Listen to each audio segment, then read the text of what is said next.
말씀 마태복음 1장 18절로 25절까지 우리 교독하겠습니다. 예수 그리스도의 나심은 이러하니라. 그 모친 마리아가 요셉과 정혼하고 동거하기 전에 성령으로 잉태된 것이 나타났더니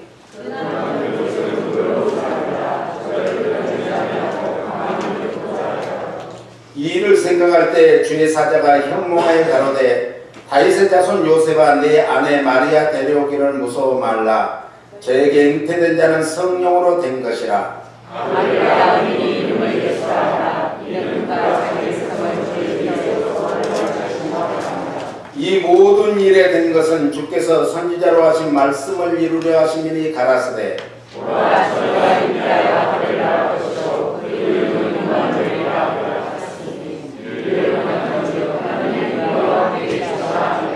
요셉이 잠을 깨어 일어나서 주의 사자의 본부대로 행하여 그 아내를 데려왔으나 아들을 낳기까지 동침치 아니하더니 다음에 이름을 예수라 하니라. 아멘. 아멘. 역사는 말씀입니다. 예수님 이름으로 환영합니다. 예수님 이름으로 환영합니다. 예수님 이름으로 사랑합니다. 예수님 이름으로 사랑합니다. 예수님 이름으로 축복합니다. 예수님 이름으로 축복합니다. 예수님 이름의 권세로 사십시다. 예수님의 이름의 권세로 아멘. 아멘. 마태복음, 마가복음, 누가복음, 요한복음을 사복음서라 이렇게 합니다. 사복음서의 주제는 예수님의 탄생과 예수님의 생애와 예수님의 사역과 예수님의 십자가의 죽으심과 예수 그리스도의 구속하심과 예수님의 부활과 예수님의 승천에 관한 역사적인 사실을 기록한 책이 사복음서입니다. 이것은 실제로 있었던 역사적인 사실을 기록한 것이죠. 이 사복음서를 그러면 기록한 목적이 됐는가? 하나님께서 어떻게 구원 사역을 보여주셨는가를 보여주고 있는 것이 목적이고요. 신약 서신들에 있는 교리들의 근거를 제공해주는 그 목적이 있습니다. 그러니까 서신들 로마서부터 이제 13 서신이 있죠. 또 바울 서신에 그리고 일반 서신, 공동 서신이 있죠. 이 모든 서신에 이제 교리들을 제공해 주는데 목적이 있다. 이 마태복음은 예수님의 교훈들에 대한 말씀들이에요. 그래 예수님의 이제 팔복이 있고 그리고 예수님의 산상보훈, 산상수훈이 기록되어 있고 예수님이 계속해서 교훈을 하시는 내용의 말씀을 기록한 것이 마태복음인 것이고 마가복음은 종회복음이라고 해요. 그래서 예수님의 행적들, 예수님이 하신 사역에 대한 말씀이 기록된 것이 마가복음입니다. 누가복음은 예수님은 비유가 아니면 말씀하시지 않을 정도로 비유를 많이 사용하신 것이 누가복음의 말씀입니다. 그리고 마지막 요한복음은 예수님이 제자들과 많은 대화를 한 내용이 오늘 사복음서인 것입니다. 모든 성경은 신구약을 막론하고 전부 예수 그리스도를 예표해 주고 있다. 그래서 구약의 모든 사건, 모든 인물, 모든 구약에 기록된 것은 메시아가 오신다. 메시아를 통해서 이스라엘을 구원하시고 하나님의 백성을 구원하시고 온 인류를 구원하신다. 이것이 오늘 신구약의 전체에 나오는 말씀인데 그 메시아가 누군가? 예수 그리스도시다라는 것이죠. 오늘 말씀 17절을 보니까 이렇게 말씀을 합니다. 같이요. 그런즉 모든 대수가 아브라함부터 다윗까지 14배요 다윗부터 바벨론으로 이거할 때까지 14배요 바벨론으로 이거한 후부터 그리스도까지 14배라. 그러니까 결국 모든 대수를 기록한 목적은 어딨는가? 그리스도를 강조하고 그리스도를 나타내기 위한 것인데 오늘 예수님의 이름이 그리스도라는 것이죠. The Christ, 히브리어로 메시아에 대한 헬라어의 표현이 그리스도입니다. 그리스도라는 뜻이 뭔가 같이요? 기름 붓다, 기름 바르다, 기름 부음 받은 자 이런 뜻이 있어요. 이 뜻은 기름 부음 받은 자는 구약에 보니까 세 사람, 세 분의 직분회에 기름을 부었는데 왕과 제사장과 선지자 위에 기름을 부었습니다. 왕은 이스라엘 선민 이스라엘을 다스리는 자를 왕이라 이래요. 왕. 그러니까 왕은 이스라엘을 다스리는 하나님의 백성을 다스리는 그런 분이 왕이고 제사장은 누군가 모든 인류의 죄를 가지고 하나님 앞에 가서 중보자가 되는 것이 제사장이에요. 그래서 중보하신 분은 한 분이시다고 성경은 말씀하고 있습니다. 그리고 선지자는 누군가 하나님 앞에 말씀을 받아서 그것을 가감하지 않고 그대로 백성들에게 선포하는 것이 선지자의 사명인데 이 삼권을 다 가지고 계시는 분이 그리스도라 이렇게 말하는 거예요. 과연 예수님은 그리스도로서 하나님의 일을 위해서 만왕의 왕으로서 이 땅에 오셨으며 인간의 모든 죄를 사해 주기 위해서 이 땅에 오셔서 마침내 십자가에서 구속의 완성을 이루셨음을 믿으시기 바랍니다. 예수님께서는 어느 날 제자들을 데리고 빌립보, 갈시아라 빌립보 지역을 지나가다가 제자들에게 이렇게 물으셨어요. 마태복음 가라사대 너희는 나를 누구라 하느냐? 같이요. 시몬 베드로가 대답하여 가로되 주는 그리스도시요 살아계신 하나님의 아들이시니이다. 여기서 그리스도의 고백이 있는 거예요. 그리스도는 예수님이라 이런 말씀이에요. 예수님께서 제자들에게 너희는 나를 누구라느냐 물으셨을 때 베드로가 주는 뭐라고요? 그리스도시요, 더 크라이스트, 그리스도시요 살아계신 하나님의 아들입니다. 살아계신 하나님, 더 리빙 갓, 살아계신 하나님의 아들입니다. 오늘 하나님은 죽은 자의 하나님이 아닙니다. 세상의 모든 신은 인간이 임의로 만든 그런 것이 세상의 신인데 하나님은 스스로 계신 분, 만세전부터 영원까지 계시는 하나님이시기 때문에 사람이 손으로 만든 것도 아니고 사람이 어떤 것을 형상으로 지은 것도 아니고 생각한 것도 아니라 하나님은 영원부터 영원까지 계시는 살아계신 하나님.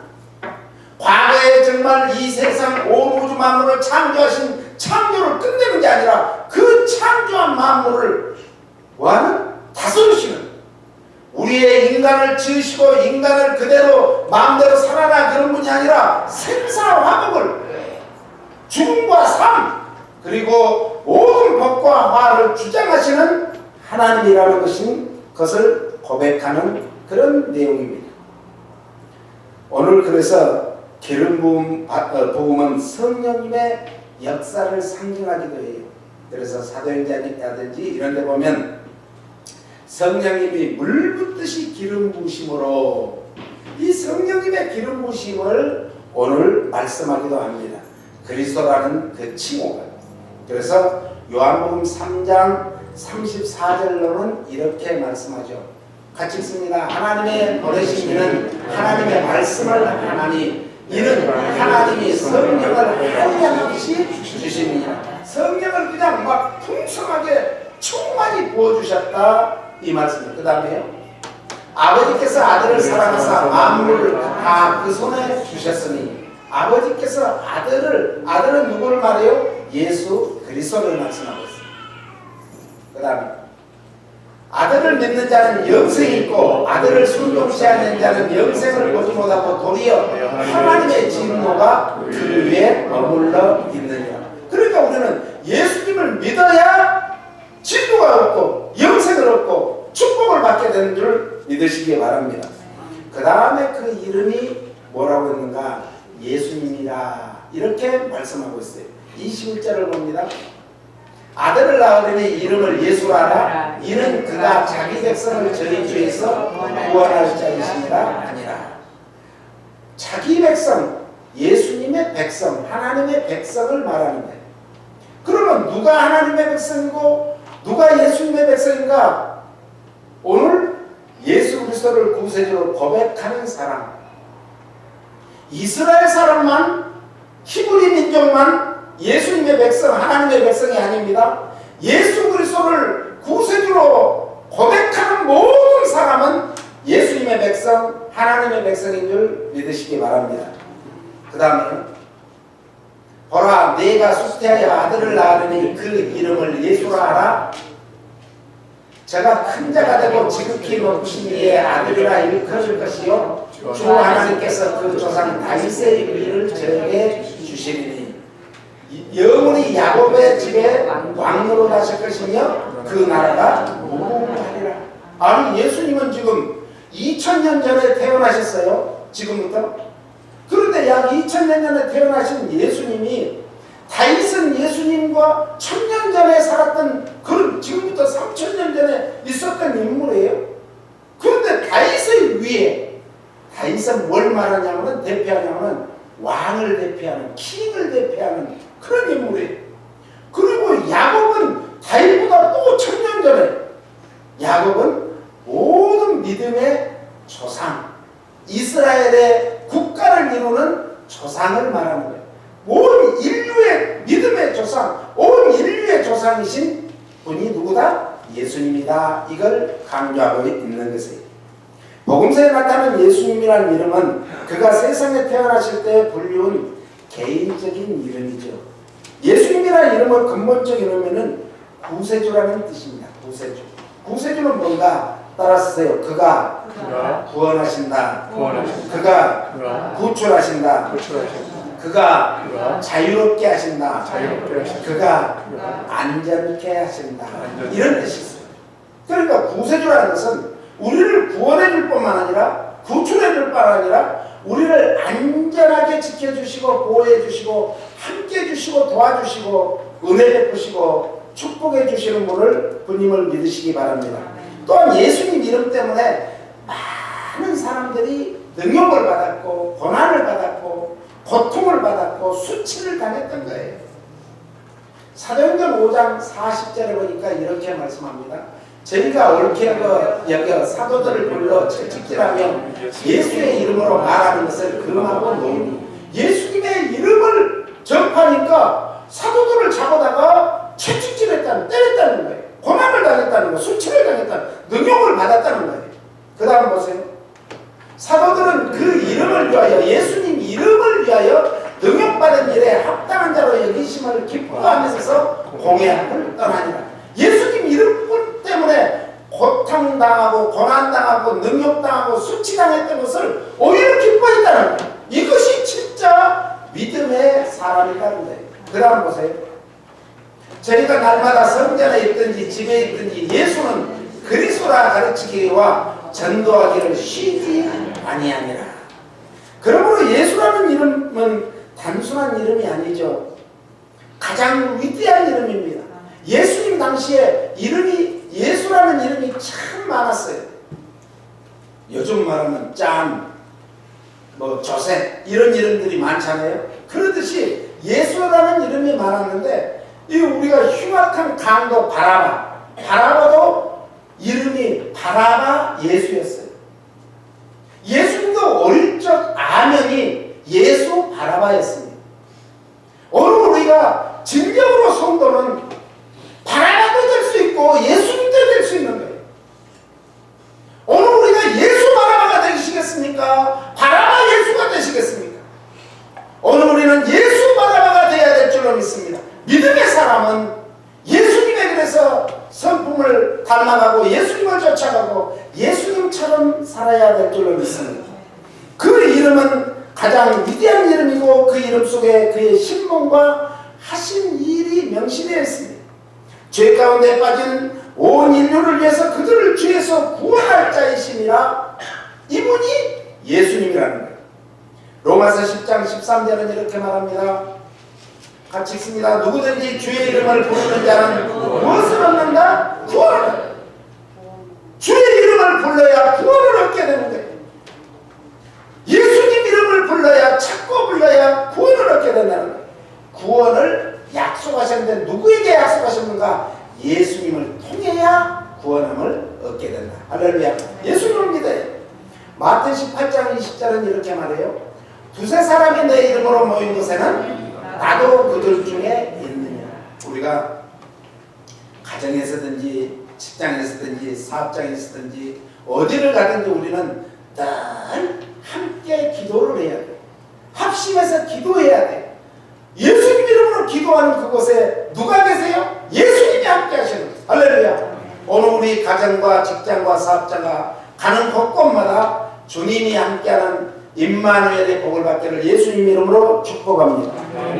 하나님의 임재가 함께한다는 이 놀라운 축복이에요.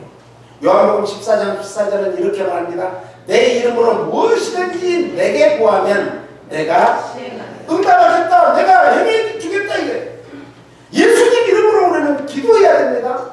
어떤 사람은 10시간을 기도했어요. 그런데 예수님 이름으로 기도하지 않고 그냥 마쳐버렸습니다. 그러면 10시간 기도한 것이 뭐가 되겠어요? 아무 소용없죠. 예수님 이름으로 기도를 마쳐야 되는 이유는 우리가 어떤 서류를 완벽하게 만들었습니다. 육하 원칙에 의해서 잘 만들었습니다. 그리고 현행법에 완전하게 만들었습니다.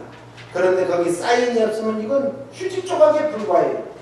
그러나 완벽하게 만들지 못한 서류라 할지라도 사인이 있으면 그건 완전한 서류가 되듯이 우리가 예수님 앞에 주님 앞에 기도할 때 예수님 이름으로 기도했습니다. 아멘 하면은 이게 사인보다 더 확실한 것인 줄 믿으시기 바랍니다. 기도 응답을 확실히 해주시겠다는 하나님의 약속입니다. 사도행전 3장 6절로도 이렇게 말씀하죠. 같이요. 베드로가 가로되 은과 금은 내게 없거니와 내게 있는 것으로 내게 주노니 곧 나사렛 예수 그리스도의 이름으로 들으라 하고 오른손을 잡아 일으키니 발과 발목이 곧 힘을 얻고 뛰어서서 걸으며 그들과 함께 성전으로 들어가면서 걷기도 하고 뛰기도 하며 하나님을 찬미했다라는 거죠. 성전 미문에 안전병이 거지가 앉아서 한 푼 달라고 늘 하는데 그날따라 이제 베드로와 요한이 지나가다가 너무 불쌍히 여기고 긍휼히 여기셔서 그의 손을 잡고 내게 은과 금은 없지만은 나사렛 예수 그리스도의 이름으로 일어나 걸어라 했을 때 기적이 일어나는 거예요. 우리의 삶 가운데 내가 지금 주저앉을 수밖에 없는 그런 상황, 이것은 힘조차 없는 의지조차 없는 그런 어려움을 당했을 때도 예수님 이름으로 예수님 손을 들기를 예수님 이름으로 축복합니다. 아멘. 예수님 이름에는 치유의 놀라운 권세가 있습니다. 치유의 놀라운 능력이 있는 줄 믿으시기 바랍니다. 지금부터 12년 전에 하이티 아무도 잘 모를 때 그때 우리 교회에서 선교를 갔습니다. 그래서 이제 우리 서준경 선교사님이랑 의료 선교팀이 같이 가서 의료 선교도 하고 하는데 한쪽에서는 제가 기도 사역을 했습니다. 우리 그 선교사님이 어린아이 엄마가 안고 있는 아이를 한 명 데리고 왔습니다. 이 아이는 나면서부터 한 번도 걸어보지 못한 아이입니다. 그리고 몇 살 먹었습니까? 그랬더니 12살인가 13살 먹었대요. 그래서 나사렛 예수 그리스도의 이름으로 일어나 걸어라 하고 그 아이를 맨바닥에 앉혀놓고 벌쩍 잡아들였더니 애가 막 걷는 거예요. 그 움퉁움퉁한 거기를 걷는 거예요. 한참 있다 보니까 또 다른 엄마가 아이를 안고 왔어요. 9살 먹었대요. 그 아이도 나면서부터 한 번도 걸어보지 못한 거예요. 사람이요, 나면서부터 걷지 못하면 의식이 이 아이는 걷지 못해 걸을 수가 없어, 이런 의식이 가득 차가지고 그런 생각을 못해요. 또 똑같이 예수 그리스도의 이름으로 일어나 걸어라 그랬을 때 이 아이가 걷기 시작합니다. 할렐루야. 또 한 명을 데려갔어요. 점심 먹고 보니까는 이 아이는 좀 더 어린아이 같은데 그 아이도 나면서부터 한 번도 못 걸었다는 거예요. 또 그렇게 했어요. 오늘 기적은 우리의 삶 속에서 날마다 나타나야 될 줄로 믿습니다. 예수님 이름에 놀라운 기적이 나타나게 돼 있어요. 예수님 이름. 오늘 사도행전 놀라운 치유의 능력을 있다는 것을 오늘 3장에서 말씀해 주고 있잖아요. 4장에서 봅시다. 10절 사도행전 4장. 너희와 모든 이스라엘 백성들은 알라. 너희가 십자가에 못 박고 하나님이 죽은 자 가운데서 살리신 나사렛 예수 그리스도의 이름으로 이 사람이 건강하게 되어 너희 앞에 섰느니라. 야, 예수님 이름에 뭐가 있다? 치유의 권능이 있어요. 할렐루야. 우리가 그래서 자기 가족 중에나 이웃 중에나 친구 중에 누가 정말 병들어서 힘들고 어려운 사람 있으면 우리가 함께 기도할 때 놀라운 역사가 일어날 줄 믿습니다. 이 세상에 그 어떤 유명한 이름도 구원자의 이름이 될 수 없다라고 성경은 말합니다. 그래서 요한복음 14장 6절에는 예수님만이 길이다라고 말씀합니다.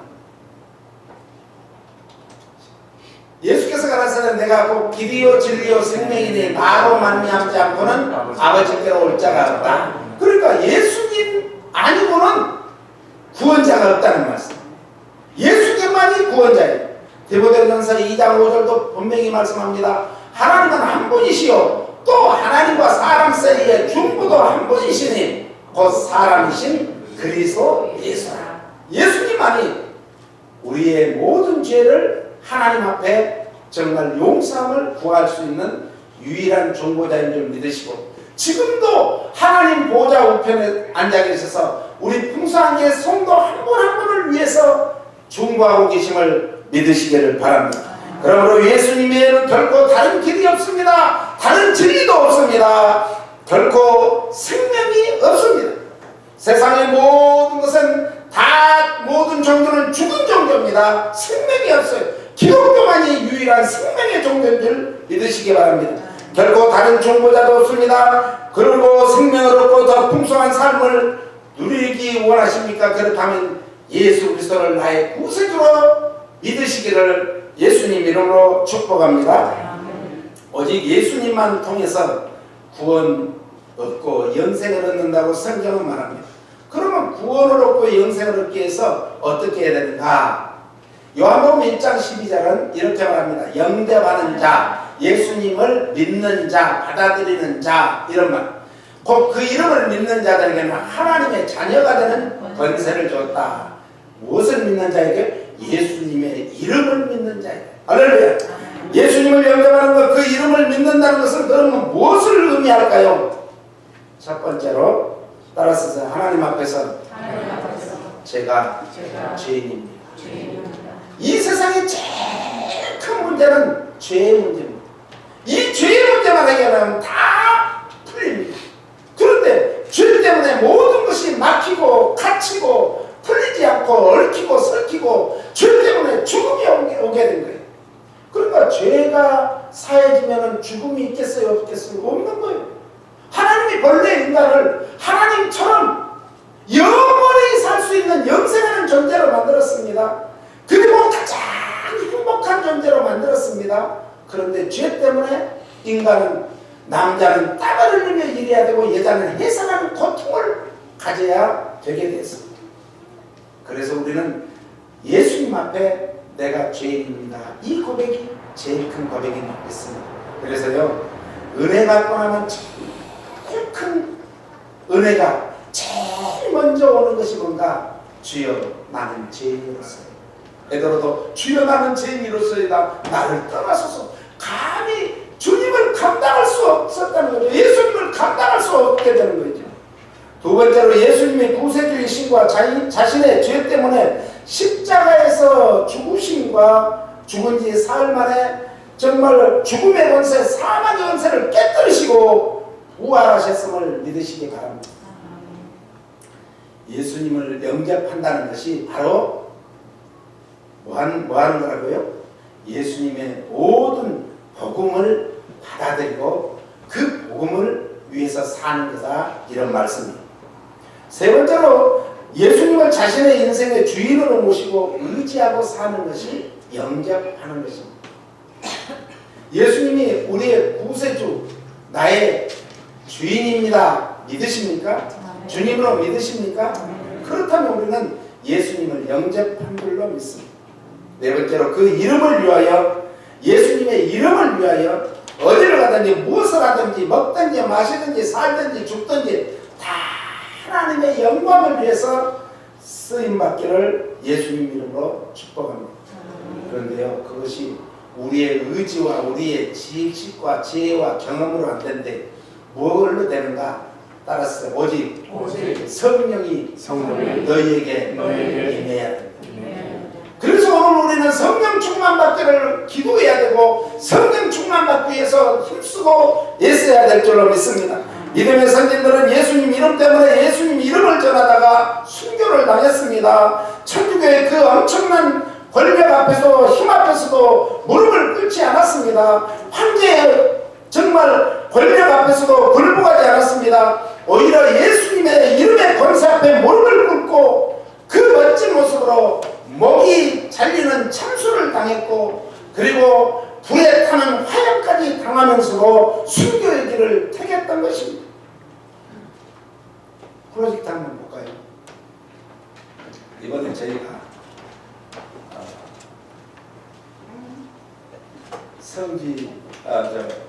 종교개혁지를 갔는데 뉴욕에서 맨 먼저 간 곳이 체코로 갔어요. 체코의 프라하에 가면은 거기에 이제 그 유명한 마틴 루터가 태어나기 200년 전에 정말 예수님을 전하다가 화형을 당한, 그래서 프라하 광장, 그 넓은 광장 가운데가 이 얀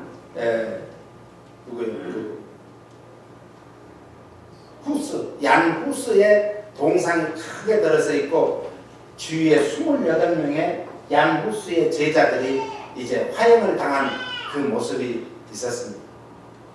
그리고 여기 이건 뭐냐면은 여기를 보면은 목이 여기 있어요. 목이 참수당한 그걸 이제 기념하는. 그 다음에 여기는 이제 어디냐면 잔 칼빈 칼빈 선생의 생가예요. 생가. 그가 태어난 집입니다. 잘 보존되어 있잖아요. 그 다음에 여기는 이제 이 성당을 짓기 위해서 700년 동안 지었어요. 700년 동안. 어마어마하죠. 그런데 이것이 어디로 왔는가? 기독교 교회가 됐습니다. 할렐루야? 교회가 됐어요. 그 다음에 여기도 거기에 여기는 이제 이분이 누구 같죠? 아인슈타인 알죠? 네, 아인슈타인이 여기에서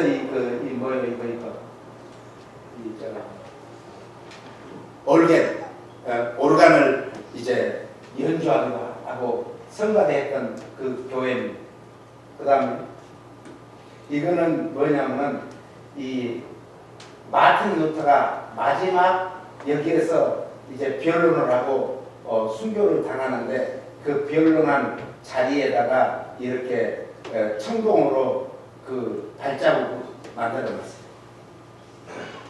여기는 어디냐면요, 여기 보면 마틴 루터 집이 있고 여기에는 이제 그 모차르트 이 집이 있어요. 그 동상 앞에서 찍었어요. 이게 이제 마틴 루터입니다.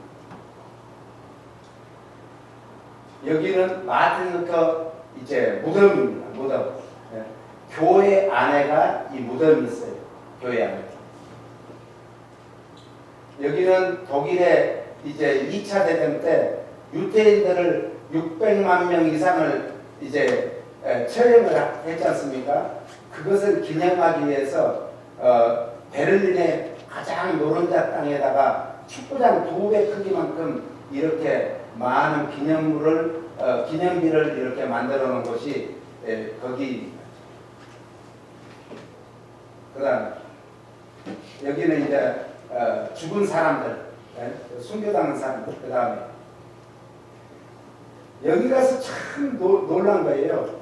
진센도르프라는 종교개혁자가 있는데 진센도르프가 목회했던 그 교회, 독일의 교회가 갔더니요 북한을 위해서 금식 기도까지 하면서 이거는 뭘 말해요? 양강나팔, 나팔을 불어라. 지금요, 아니 세상에 그 시골, 아주 시골 마을입니다. 인구가 얼마 몇천 명, 4,000명, 5,000명 사는 그 작은 마을의 교회가 지금도 기도하고 있어요. 어디를? 이 한반도를 위해서 기도해요. 북한이 오판하지 않도록. 북한이 잘못하면은 지금 한국에 이분들이 하는 얘기가 왜 그러면 금식하면서 이렇게 한반도를 위해서 기도하는가 그랬더니 기도하는 도중에 예언자가 나타나서 얘기하기를 한반도에 전운이 쫙 시커먼 먹구름이 깔려가지고 한반도가 잘못하면 불바다가 되겠다.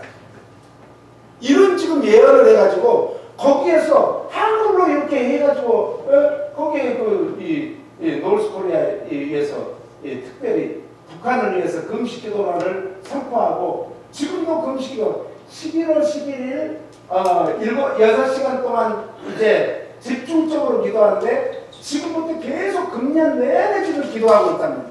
우리 갔을 때도 그분들이 인도하면서 기도한다고. 당신들도 기도해야 된다고. 할렐루야. 이런 지금 세계에서 기도하는 사람들은 한반도를 지금 이렇게 기도해야 되는데 우리나라를 위해서 기도해야 되지 않겠어요?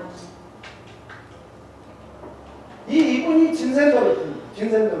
이분이 신고하는 기도하는 교회가 지금도 세계를 위해서 중국 기도하고 있습니다. 여기는 이게 뭘같이 보여요? 이게 뭐예요? 칼이에요. 칼. 이 교회가 프랑스에 있는 교회인데 한 그룹 앞쪽에는 이 정말 프랑스의 제일 큰 놀선? 뭘 생각하나? 노틀담 대성전이 있는데 한 그룹 뒤에 이 개신교회가 있어요. 개신교회. 그런데 이 교회가요, 우리 한국 사람들만 새벽 기도한 게 아니라 이 교회가 새벽 기도를 했어요. 그 당시에 지금부터 한 500년 전에 새벽 기도를 하는데 370년 이상 그 많은 사람들이 새벽 기도하는데 천주교에서 쳐들어 와가지고 370명을 다 죽였어. 왜? 예수 믿는. 믿을래 안 믿을래? 우리는 예수님을 믿는다. 예수님을 전한다. 예수만이 구원이 있다. 다 죽였어. 아니 한두 명은 그럴 수가 있죠. 20명은 그럴 수 있는데 수백 명이 하나같이 예수 그 이름 때문에 다 죽었다니 다 죽었어. 그래서 이 파킹장 제일 가운데다가 이렇게 그 기념 우리 교회는 이런 순교에 피를 흘립니다. 이거를 지금 강조하고 있어요. 오늘 우리 신앙생활 어떻게 하십니까? 예수님 이름 때문에 조금만 기분 나빠도 교회 다니다가 교회에서 조금만 다른 사람하고 기분 나빠도 교회를 떠나고 교회가 정말 LA 특히 그 이민교회가 얼마나 교회 안에서 싸우면 그 일을 위해서 기도해야 되는데 다 교회를 떠나고 지금 그런 신상하게 불켰어요. 그런데 그들은 수백 명이 한꺼번에 죽으면서도 예수 이름을 지키기 위해서 예수 이름을 전파하기 위해서 예수 이름을 믿음으로 순교를 다했다는 거예요. 순교. 이런 신앙을 우리는 가져야 되지 않을까요? 예배가 무엇입니까? 예수 이름을 부르고 예수 이름을 찬양하며 예수님 이름으로 말씀을 선포하는 거 아닐까요? 예수님 이름으로 기도하는 것이 예배 아닐까요? 전도가 무엇일까요? 예수님을 전하고 예수 이름으로 죄를 사하며 예수 이름으로 세례를 주고 예수 이름을 믿게 하는 것이 전도 아닙니까? 예수님의 이름은 우리의 구원자인 줄 믿으십니다. 오늘 본문 23절은 이렇게 말합니다. 23절.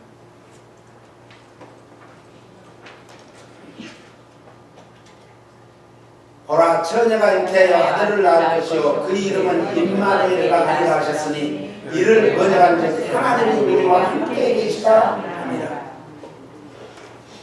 임마누엘은 뜻이 뭐라고요? 하나님이 우리와 함께 계시다. 지금도 하나님이 우리와 임마누엘로 함께 계심을 믿으시기 바랍니다. 제2의 종교개혁을 지금 다 말하고 있습니다. 제2의 종교개혁이 뭘까? 저는 종교개혁지를 다니면서 계속 기도했어요. 이 제2의 종교개혁이 뭘까요? 성경이 뭘까요? 제1의 종교개혁은 피를 흘리고 순교를 당하고 정말 이 천주교의 그 거대한 힘과 싸워서 다 화형을 당하고 목배임을 당하면서도 신앙을 지키고 신앙을 전파하는 것이었다면 제2의 종교개혁, 500년 만에 일어나는 제2의 종교개혁은 무엇일까? 끊임없이 저는 저 자신과 싸우면서 다녔어요. 우리 마음이 변화돼야 되지 않을까? 다른 사람과 지금 싸워서 그 신앙을 지키는 게 아니라 내 마음을 지킬 만한 것보다 내 마음을 지켜라. 생명의 근원이 예수님이라고 말씀하셨잖아요. 너희는 이 세대를 본받지 말고 오직 마음을 새롭게 함으로 변화를 받아야 되는데 우리는 마음이 변화되지 않고 지금 이대로가 좋습니까? 그대로 사십시오. 그러나 이대로가 좋지 않다고 생각한다면 내 마음을 생각을 바꿔야 되지 않을까요? 이것이 제2의 종교개혁이 아니겠습니까? 장차 세상에 임하실 그리스도의 상징이요 예언이요 칭호로서 하나님이시며 인간으로 오신 메시아이신 예수 그리스도의 성품을 잘 보여주고 있는 것이 임마누엘의 이름입니다. 로마서 5장 7절은 이렇게 말씀합니다. 의인을 위하여 죽는 자가 쉽지 않고 선인을 위하여 용감히 죽는 자가 혹 있거니와 우리가 아직 죄인 되었을 때 그리스도께서 우리를 위하여 죽으심으로 그리스도께서 하나님께서 우리에게 대한 자기의 사랑을 확증하셨습니다. 임마누엘은요, 하나님이 우리를 가장 사랑한다는 증표요. 그 증표로 임마누엘이라는 이름을 주셨어요. 마태복음 28장 18절로 20절에 이 세상 끝날까지 하나님이 함께한다는, 우리를 보호하신다는, 우리와 함께한다는, 축복하신다는 그 사인이 임마누엘 하나님이십니다. 예수님은 임마누엘 하나님이십니다. 하늘 보좌를 받으시고 육신의 옷을 입고 이 땅에 오셔서 우리의 구세주가 되었습니다. 그리고 우리와 영원히 함께 하시는 좋으신 하나님이시며 우리의 고통과 아픔과 고난을 다 아시는 하나님이십니다. 예수님을 성경은 뭐라고 말씀하냐? 우리와 성경이 똑같다. 우리가 추우면 옷을 입어야 되고 누가 때리면 아프고 안 먹으면 배고프듯이 예수님도 그런 완전한 인간의 모습으로 오셨는데 우리와 한 가지 다른 점은 죄가 없으신 분이시다. 이렇게 성경은 말씀합니다. 그러므로 이 예수님을 가끔씩 나를 찾아오시는 손님으로 맞이하시겠습니까? 아니면 나의 주인으로 모시기를 원하십니까? 예수님이 나의 주인이시오. 예수님이 나의 생명이시오. 예수님만이 나의 구원이심을 믿으시기를 바랍니다. 그러므로 남은 여생에 예수님 이름을 소유하시고 예수님 이름을 위해서 살고 예수님 이름을 날마다 증거하는 증인의 삶을 사시지 않겠습니까? 크리스찬이라는 것은, 그리스도인이라는 것은 바로 그런 깊은 뜻이 있습니다. 안디옥 교회에서 맨 먼저 그리스도인이라 불렀습니다. 그것은 무슨 얘기였어요? 당시에는 야, 예수 믿는 것들, 예수쟁이들, 예수에 미친 사람들, 이런 뜻이었어요. 조롱하는 소리였어요. 조롱하는 소리가 우리에게 들려올 때 우리는 부끄럽습니까? 예수님은 십자가에서 그 모욕을, 그 고통을, 침뱉음을 당했습니다. 온몸을 완전히 발가벗겨버렸습니다. 수치를 당했습니다. 갈대로 얼굴을 때리면서 네가 예수냐? 하나님의 아들이냐? 그러면 너만 구원받을 게 아니고 우리도 좀 구원해 주라 조롱을 했습니다. 다 우리가 받아야 될 것을 예수님이 친히 받으셨어요. 그렇다면 우리 남은 여생에 예수님 이름의 이 권세를 사용하며 살아야 되지 않을까요? 날마다 예수 이름의 이 권세를 전하시다. 주님 앞에 섰을 때 잘했다 칭찬받고 멸류관 받으시기를 예수님 이름으로 축복합니다. 우리 기도하겠습니다. 주님, 주님이